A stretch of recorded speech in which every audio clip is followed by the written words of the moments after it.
वालेकुम वरहमतुल्लाहि वबरकातुह। आज मैं आपको एक कहानी सुनाती हूँ, एक चालाक तोते की कहानी जिसको एक अरबी सौदागर ने पाल रखा था।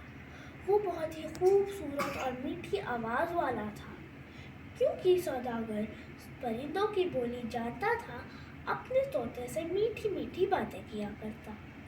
एक बार हिंदुस्तान के सफ़र पर जाने से पहले सौदागर ने अपने सारे नौकर चाकर को बुलाकर पूछा कि मैं तुम्हारे लिए क्या लाऊं। तोते से भी पूछा गया। तोते ने कहा, आप बस मेरा एक पैगाम मेरी कौम को दे दीजिएगा।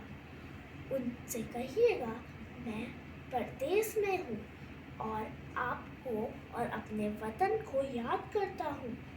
आप बागों की सैर करते हैं और फल खाते हैं और मैं बस अब इन्हीं चीज़ों को याद करके उदास होता हूँ। मेरे लिए दुआ कीजिएगा कि अल्लाह फिर से आप सबसे मिलने की सूरत पैदा फरमाए। हिंदुस्तान पहुँचने पर सौदागर को एक दरख्त पर तोतों का झुंड दिखाई दिया। उसने अपने तोते का पैगाम पहुँचाया।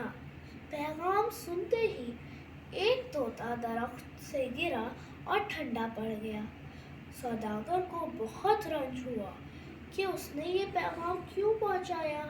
लौटने पर सौदागर के तोते ने अपने पैगाम के बारे में दरियाफ्त किया तो उसने उसे पूरा वाक़या बताया कि कैसे उसका पैगाम सुनते ही एक तोते का बुरा हाल हुआ। ये बात सुनते ही सौदागर का तोता भी गिरा और तड़प तड़प कर ठंडा पड़ गया। सौदागर को बहुत अफसोस हुआ।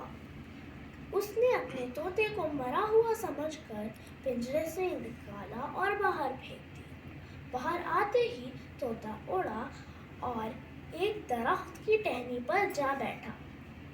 सौदागर ने हैरान होकर पूछा, ये क्या माजरा है। सौदागर के तोते ने उसे ये जवाब दिया कि मेरी कौम ने मुझे ये जवाब दिया है कि अगर आज़ाद होना चाहते हो तो अपनी मीठी मीठी बोली बंद करो और अपने आप को मुर्दा बना दो। ये कहकर तोता अपने वतन हिंदुस्तान रवाना हो गया और वो सौदागर देखता रह गया।